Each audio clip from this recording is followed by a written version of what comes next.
ہمارا جسم اسی تبدیلی کو کنٹرول کرنے کے لیے اپنے جسم کے اندر اقدامات کرنا شروع کر دیتا ہے. جیسے کہ آپ دیکھتے ہیں کہ گرمیوں میں جب ہمارے انوائرمنٹ کا ٹمپریچر 45 ڈگری سینٹی گریڈ تک پہنچ جاتا ہے گرمیوں میں, تو ہمارے جسم کا درجہ حرارت تو 37 ڈگری سینٹی گریڈ ہے. اور اگر آپ ایک ڈیفیوژن والا پروسیس کو یاد کرو کہ زیادہ سے کم کی طرف جو موومنٹ ہوتی ہے, تو باہر کا انوائرمنٹ 47 ڈگری سینٹی گریڈ ہے, اور وہ چاہتا ہے کہ یہ جو کم درجہ والا جسم ہے جو کہ 37 والا ہے, اس کو بھی میں 45 ڈگری سینٹی گریڈ پر لے آؤں. جب وہ یہ کوشش کرتا ہے کرنے کی, تو ہمارے جسم کا درجہ بڑھنا شروع ہو جاتا ہے. جب ہمارے جسم کا درجہ بڑھنا شروع ہو جاتا ہے تو فوراً ہی ہمارے جسم کا نظام ایکٹیو ہو جاتا ہے کہ نہیں, جسم کے درجات کو آپٹیمم ٹمپریچر پر رکھنا ہے جو کہ 37 ڈگری سینٹی گریڈ ہے. تو پھر کیا ہوتا ہے, ہمارے سویٹ گلینڈ, پسینے کے گلینڈ ایکٹیو ہو جاتے ہیں, پسینہ خارج ہونا شروع ہو جاتا ہے. پھر وہ اس سے ہمیں ٹھنڈک محسوس ہونا شروع ہو جاتی ہے. یا پھر ہم کسی ٹھنڈی جگہ پہ جاتے ہیں, پانی پیتے ہیں, نہاتے ہیں, جس سے ہمارے جسم کا درجہ کنٹرول میں آ جاتا ہے. تو اس طریقے سے جب ہم اپنے جسم کے درجہ حرارت کو کنٹرول کر رہے ہوتے ہیں, تو دراصل ہم کیا کر رہے ہوتے ہیں بیٹا, تھرمو ریگولیشن کر رہے ہوتے ہیں. یعنی ہم نے اپنے درجہ حرارت کو 37 ڈگری سینٹی گریڈ پر کیا کرنا ہے, ریگولیٹ کرنا ہے. تو بیٹا 37 ڈگری سینٹی گریڈ پر ریگولیٹ کرنے کے لیے پھر ہمارا جسم مختلف مطابقتیں اپناتا ہے. یہ تو ہو گیا انسان کا درجہ 37 ڈگری سینٹی گریڈ. مختلف جانداروں کا مختلف ہوتا ہے درجہ حرارت, کہ جس کے اوپر ان کے انسان جو ہوتے ہیں, ان کے باڈی جو ہوتی ہے, وہ ایفیشینٹلی کام کرتی ہے. تھرمو ریگولیشن کے بعد آتا ہے بیٹا ایکسکریشن. ایکسکریشن کہتے ہیں کہ جسم سے فالتو مادے خارج کرنا, جسم سے فالتو مادے خارج کرنا. تو بیٹا جسم سے جب ہم فالتو مادے خارج کرتے ہیں تو دراصل ہم کیا کرتے ہیں, ایکسکریشن کرتے ہیں. یہ والا آپ نے میرے خیال میں 9th میں شاید پڑھا تھا کہ وہ ڈائجیشن والے, وہ خوراک والے چکر میں, اس میں بھی ایکسکریشن کی بات کی جاتی ہے. لیکن بیٹا ہوتا کیا ہے, ہوتا یہ ہے کہ انسان جو ہے اس نے زندہ رہنے کے لیے ایکٹیویٹیز کرنی ہوتی ہیں, اس زمین پر زندہ رہنے کے لیے, سروائیو کرنے کے لیے. تو جب وہ اپنے مختلف کام سر انجام دیتا ہے, تو اپنے کام سر انجام دیتے وقت اسے خوراک چاہیے ہوتی ہے, وہ خوراک لیتا ہے. جب وہ خوراک لیتا ہے تو اس خوراک جب وہ ہمارے جسم میں جاتی ہے, وہ ہضم ہوتی ہے, تو اس سے بیکار مادے پیدا ہوتے ہیں. اب وہ بیکار مادے ٹاکسک ہوتے ہیں, زہریلے ہوتے ہیں, ان کا ہمارے جسم سے نکلنا ضروری ہوتا ہے. تو اگر وہ ہمارے جسم میں رہیں تو وہ ہمارے جسم کو نقصان پہنچا سکتے ہیں. لہٰذا اس سے بچنے کے لیے پھر ہمارا جسم کیا کرتا ہے, ان فاسد مادوں کو جسم سے باہر نکال دیتا ہے. جب ہمارا جسم فاسد مادوں کو جسم سے باہر نکالتا ہے تو اس عمل کو ہم کیا کہتے ہیں بیٹا, ایکسکریشن کہتے ہیں. اب آپ دیکھ سکتے ہیں کہ یہ جو 3 ٹرمز ہیں, یہ جو 3 پروسیسز ہیں, ہمیں یہ بتاتے ہیں کہ ہمارا جسم کس طریقے سے اپنے اندر سے جو تبدیلیاں پیدا ہو رہی ہوتی ہیں ان کو کنٹرول کرتا ہے. ٹھیک ہے, یعنی یہ ان سب کی ایک نارمل مقدار چاہیے. اگر یہ اس سے تبدیل ہوں گے تو فوراً ہی ہمارا جسم ایکٹیو ہو جائے گا, اور وہ کیا کرنا شروع کر دے گا, ہومیوسٹیسس کرنا شروع کر دے گا. اور جب ہومیوسٹیسس کرے گا تو ہمارا جسم کا اندرونی سسٹم کانسٹنٹ ہو جائے گا, بے شک باہر کا درجہ حرارت تبدیل ہوتا ہے. تو یہ تو تھا بیٹا ایک چھوٹا سا انٹروڈکشن. تو آگے ہم دیکھتے ہیں, آپ نے پڑھا ہوگا کہ 9th میں دیکھیں, 10th میں دیکھیں کہ جب ہم کو جب کوئی چکر شروع ہوتا ہے اس میں سب سے پہلے بات پلانٹس کی اٹھائی جاتی ہے, پھر اینیملز کی اٹھائی جاتی ہے.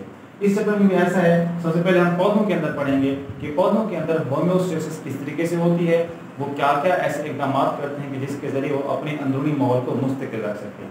تو اس کے لیے بیٹا سب سے پہلا جو ہے وہ فالتو کاربن ڈائی آکسائڈ اور آکسیجن کو نکالنا.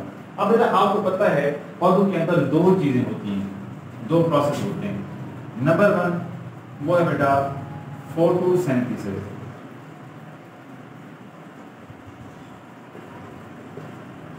اور نمبر 2 ہے بیٹا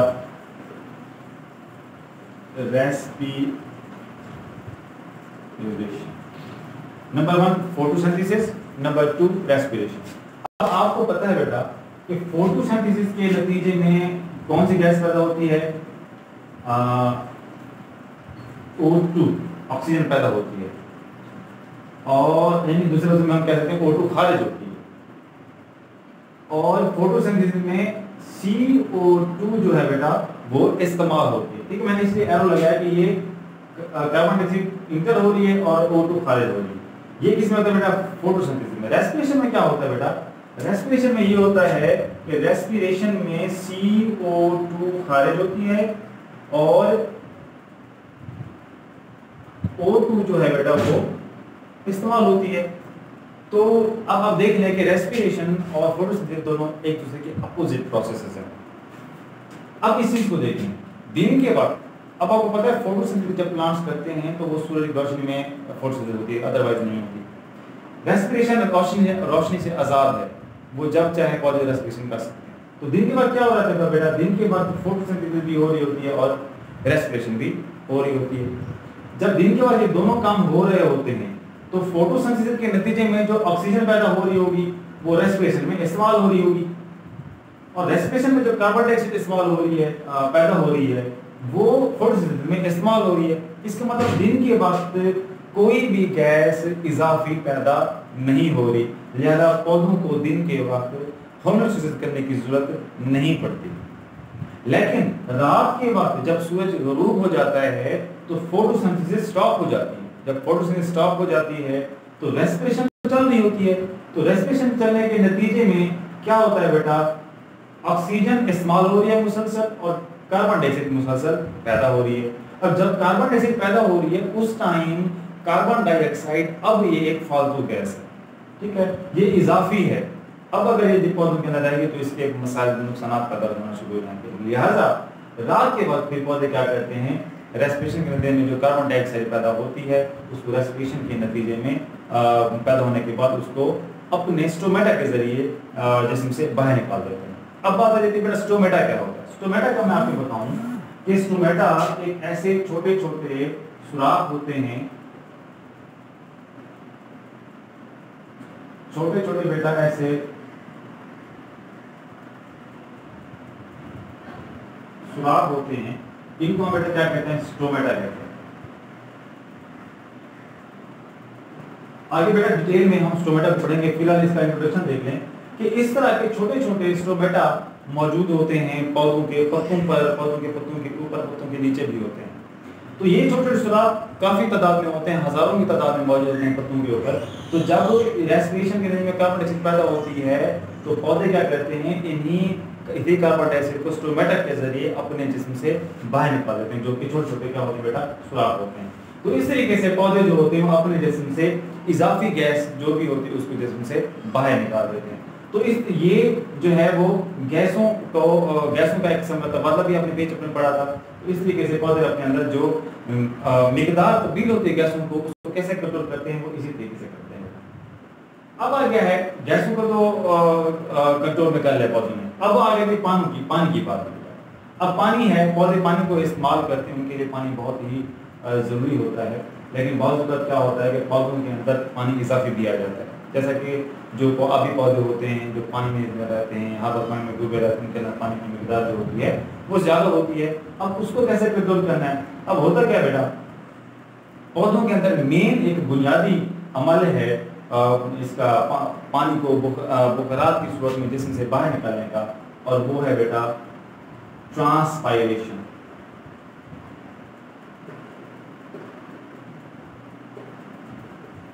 ٹرانسپائریشن کا بیٹا پروسیس ہے جس میں پودے انہی اسٹومیٹا کے ذریعے دن کے وقت اضافی پانی کو بخارات کی صورت میں باہر نکال دیتے ہیں. یہ ٹرانسپائریشن کا پروسیس ہے. ہاں یہ بھی ہوتا ہے کہ بیٹا پودے ٹرانسپائریشن تب کرتے ہیں جب ان کا ٹمپریچر بڑھ رہا ہوتا ہے. ٹمپریچر بڑھنے کی وجہ سے وہ اپنے جسم کو ٹھنڈا کرنے کے لیے کیا کرتے ہیں بیٹا, یہ والا ٹرانسپائریشن کرتے ہیں, اور ٹرانسپائریشن کے نتیجے میں پانی بخارات میں تبدیل ہوتا ہے اور پودے کا جسم جو ہوتا ہے وہ ٹھنڈا ہو جاتا ہے. اس طریقے سے پودے اپنے جسم کے اندر کیا کرتے ہیں بیٹا, اپنے جسم کو ٹھنڈا کرتے ہیں اور اضافی پانی کو جسم سے باہر نکال دیتے ہیں. اب ایک ٹرانسپریشن کا عمل ہے, دوسرا بیٹا ہے ایک گٹیشن کا عمل ہوتا ہے. رات کے وقت وہ کہتے ہیں کہ جب فوٹوسنتھیسس نہیں ہو رہی ہوتی تو اسٹومیٹا کلوز ہو چکے ہوتے ہیں, تو رات کے وقت بھی پودے کیسے اپنے جسم سے اضافی پانی نکالتے ہیں. تو ہوتا یہ بیٹا اسٹومیٹا کلوز ہونے کی وجہ سے پتوں کے اندر بعض ایک چھوٹے چھوٹے سوراخ ہوتے ہیں, پتوں پر ڈنڈیوں پر مختلف جگہوں پر چھوٹے سوراخ ہوتے ہیں. تو انہی سوراخوں سے آہستہ آہستہ وہ ان پانی کو قطروں کی صورت میں باہر نکالتے رہتے ہیں.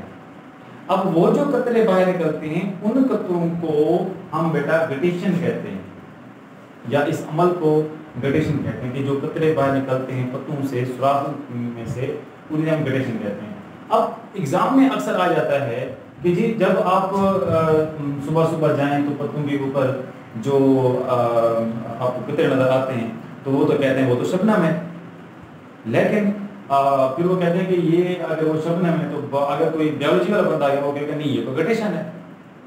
تو یہاں پر پھر ایک پرابلم پیدا ہو جاتی ہے کہ پھر ہم شبنم اور گٹیشن میں فرق کیسے کریں گے کہ شبنم کیا ہے اور گٹیشن کیا ہے.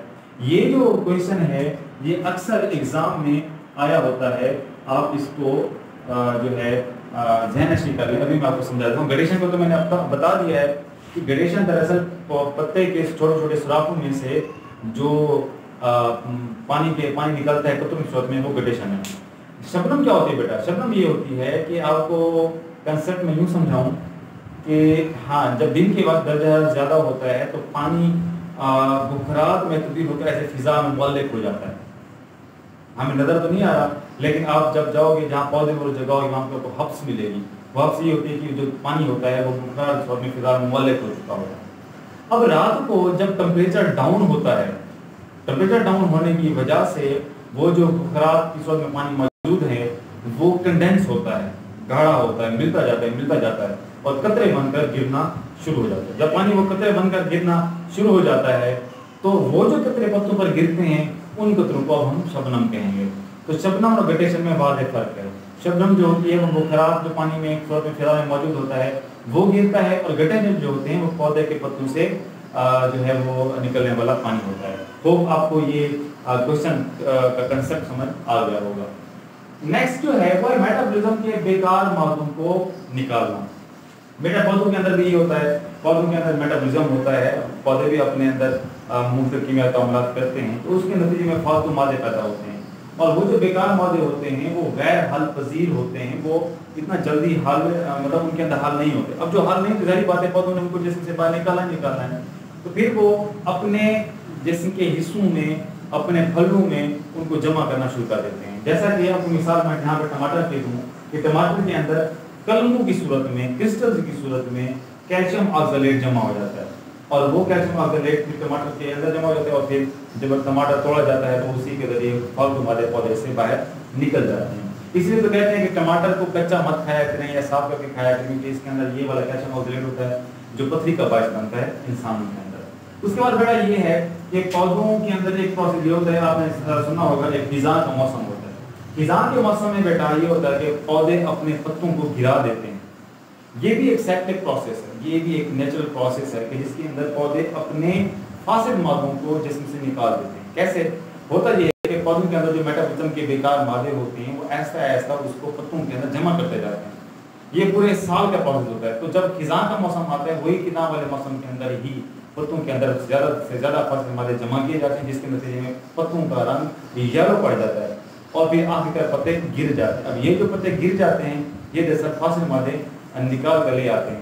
اب پودے کے اندر سارے کے سارے فاسد مادے نکل گئے، اب پودا پھر ہوگا نئے پتے بنا لے گا. تو یہ بھی ایک عمل ہے کہ جس کے ذریعے پودے اپنے جسم سے فاسد مادوں کو نکال لیتے ہیں. پھر ایک اور طریقوں سے بھی اپنے فاسد مادوں کو نکالتے ہیں پودے، جیسا کہ ریزنز ہیں، گمز ہیں، لیٹکس ہے، ربڑ ہے، میوسیلیج ہے. میوسیلیج یہ جو آپ نے بھنڈی دیکھی ہوگی، بھنڈی میں ایک بالکل چپ چپ سا مادہ ہوتا ہے گاڑھا سا، اسے میوسیلیج کہتے ہیں. اسی طریقے کے فلوئڈ جو ہوتے ہیں وہ نکلتے ہیں. اب یہ جو والے فلوئڈ ہوتے ہیں یہ پودوں کے فاسد مادے جو ہوتے ہیں وہ ہمارے لیے ان سے بہت سارے ہمارے لیے جو ہوتے ہیں فائدہ مند ہوتے ہیں، ان کو اپنی زندگی میں استعمال کرتے ہیں. تو انسان اور پودے یا تمام جانور سے جڑے ہوئے ہیں. تو بیٹا کس طریقے سے پودے جو ہیں وہ اپنے جسم کے اندر ہومیوسٹیسس کرتے ہیں. ایک اور اگلا ٹاپک بھی ہے جس میں ہم یہ ڈسکس کریں گے پودے مختلف انوائرمنٹ میں رہ کر کیسے اپنے آپ کو ڈھال لیتے ہیں اس انوائرمنٹ کے لحاظ سے. وہ ٹاپک اگر ہم اگلے لیکچر میں جو ہے ڈسکس کریں گے. ہوپ سو کہ آپ کو یہ آج کا لیکچر سمجھ میں آیا ہوگا. کوئی کوشچن آپ کے مائنڈ میں آ رہا ہو تو آپ پوچھ سکتے ہیں، کمنٹ کر سکتے ہیں. شکریہ، اللہ حافظ.